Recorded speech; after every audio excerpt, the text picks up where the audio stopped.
Hi there, educators. My name is Tanya, and I'm coming to you today with a question that we often receive from educators and just got again this week. The question is this: what is the purpose of sound spelling cards? And are they a useful tool for intermediate teachers to use with students in the classroom? So, number one, what is a sound spelling card? Here's an example of a card.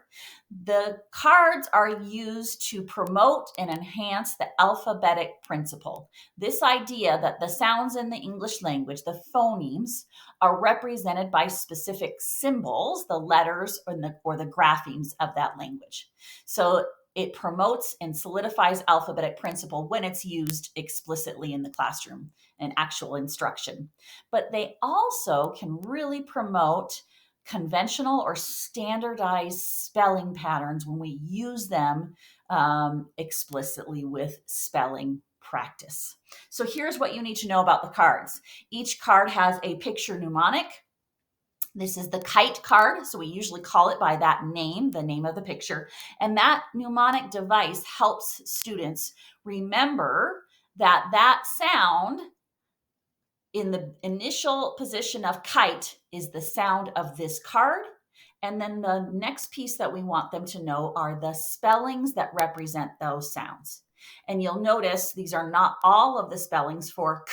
We don't have a CH making the k sound here. We have the most common or frequent spellings in the English language. And that's what students need to know.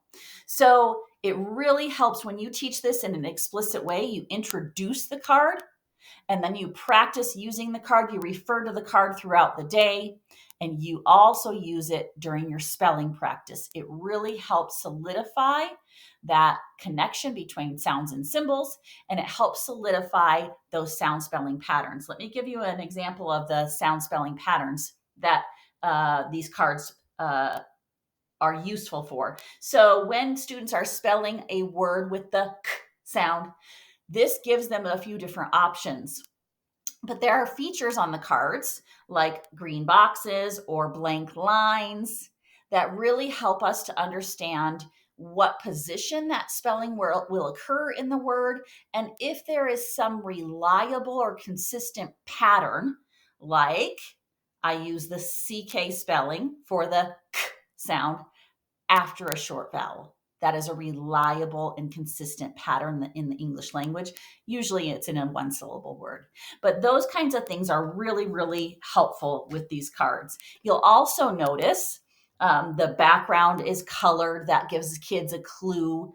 And you would teach these elements explicitly. But take a look at those blank lines. That can give kids an idea of position in a word. So this spelling, OA, for the sound O, is usually occurring in the initial position in the beginning or in the medial position, the middle of a word. It has to have a sound after that sound O to be using the OA spelling. Where in contrast, the OW spelling has to have another sound preceding it in order to use that particular spelling. So these cards, yes, absolutely can be very useful, not just for K3 teachers, but for grades 4 and 5 as well, when you use them explicitly to teach spelling patterns. Because even if you had a classroom of 100% proficient readers, the chances are pretty good that those same readers that are really proficient might not be proficient spellers. Spelling is a much more complex process, requiring the writer to not only hear or think of the word that they want to be spelling, but then segment those sounds, the phonemes in that word, and come up with an exact print representation for each one of those sounds. And in English, we have about 44 sounds, but over 250 ways to spell those sounds. So spelling is a pretty complex process. These cards can be really helpful when you teach them explicitly. Thanks for joining us today for our Q&A.